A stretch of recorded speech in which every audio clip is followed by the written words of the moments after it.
Life's short. Stop to pet the kitty. Oh, don't chew on me. Come on. Hi, I'm Jamie. This is Dead Dodge Garage, and this is a 65 Valiant. It's got a Slant 6, so it's pretty much statistically impossible that it won't run. Let's see what it sounds like, though.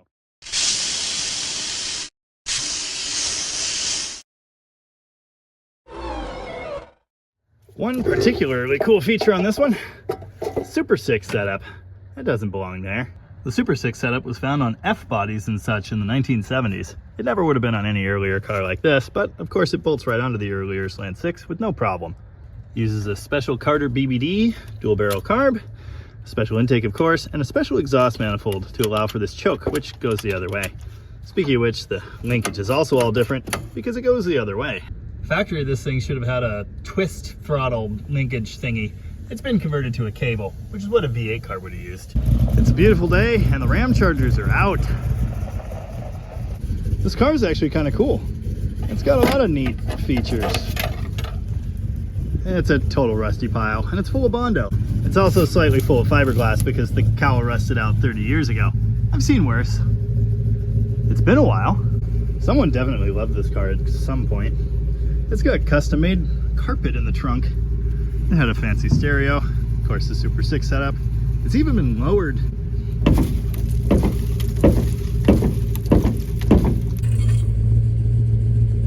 Like I said, Slant 6. Oh, come on, go in the hole. Oh. Okay, that's not so great. Auxiliary transmission cooler. What is this, a race car? The interior is basically perfect. Really clean. I don't actually want to be in here. What is... Yeah, okay.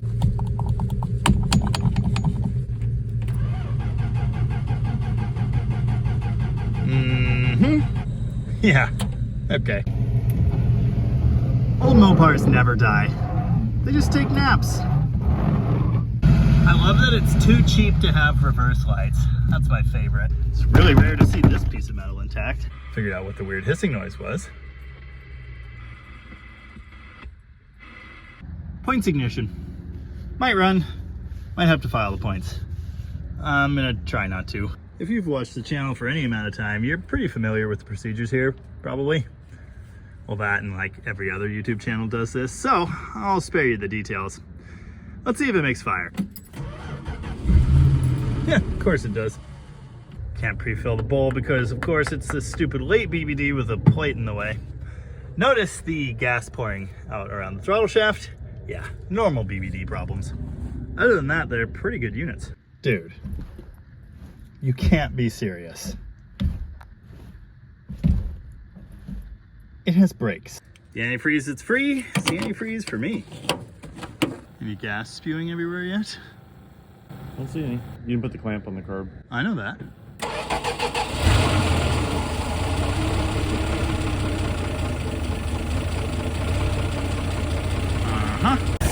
Oh, fine, be that way. Because I looked at it funny. It might have just been running. Oh, God. Well, there's fuel pressure. Hee, hee, hee. Crank it.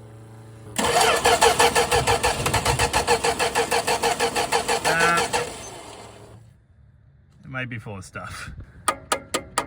Go.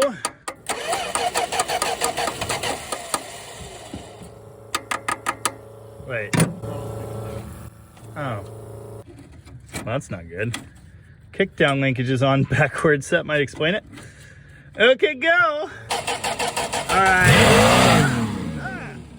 That was cool. The throttle stuck. But, well, that's not ideal.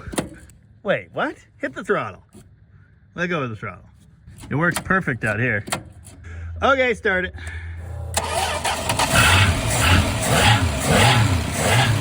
Belt's loose. Well, okay. Again.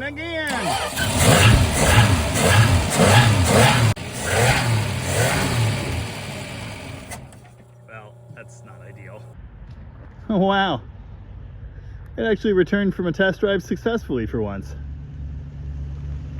You know, I thought the idle screw at 5 turns out might be related, but fixing that didn't help, so. Well, now we're here. I wonder what treasures await. This is a Carter BBD. The commenters hate them, but personally, I think they're great. I thought I knew what was wrong with this, but I was mistaken. So I wasted like the last hour and a half screwing with it. Tom's not mad, he's just disappointed. Let's see if it'll idle now. No.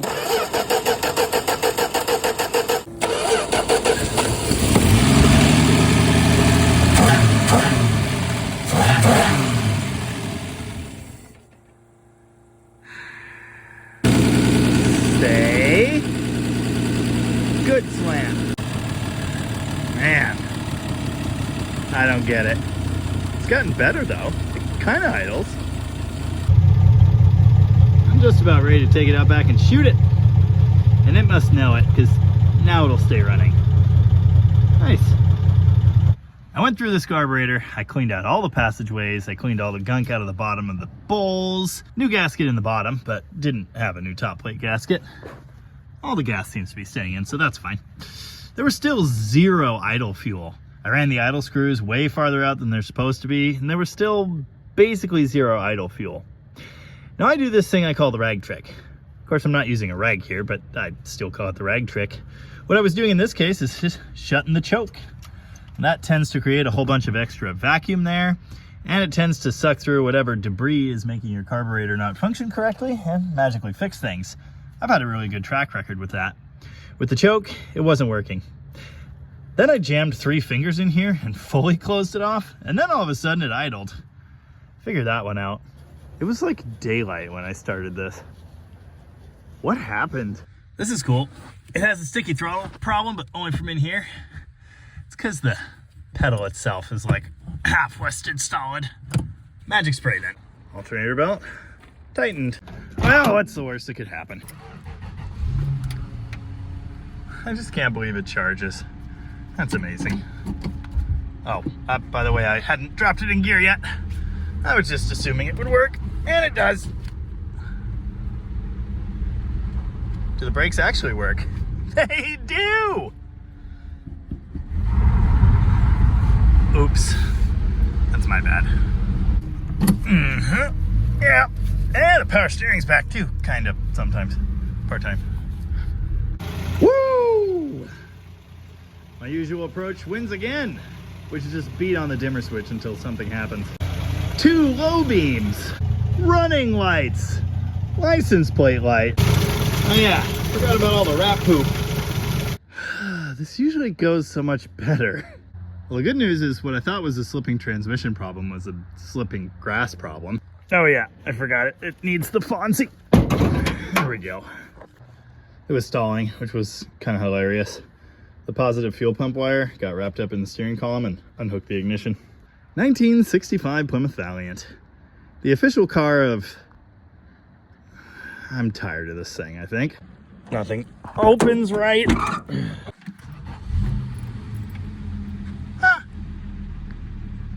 Maybe the ignition wire was half falling off for a while and that's why it had no idle. But probably not. Let's see if we can get this thing buried to the axles.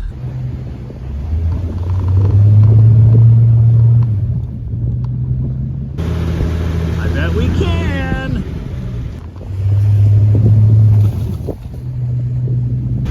Whee!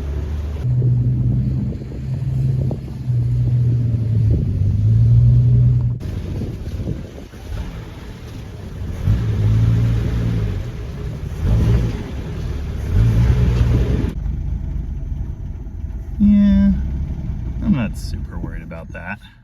Oh, I broke the headlight switch, so the running lights are just on all the time now.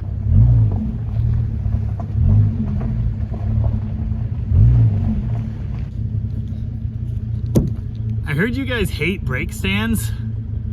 That sucks.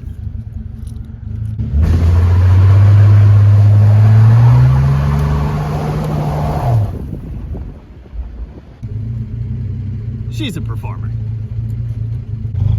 I've got the idle screws set insanely rich and it smells it, but when I back them out, it just hates life. You'd think that it'd indicate a giant vacuum leak, but I can't seem to find one. Yeah. I think that's enough. Tom's been stacking up early A-bodies like cordwood lately. I'm not really sure why. Well, don't get me wrong, I like them, but how many do we need? At least this one does car stuff. That's nice. I think it even has ownership documentation. Speaking of which, if you want to own a kind of crusty 1965 Plymouth Valiant two-door post car that does burnouts and drifts in the mud, email Tom at rocketresto.com. I'm sure the price will properly reflect its quirks. This is getting really old. Don't forget to unplug your battery for safety. What's that sizzling noise?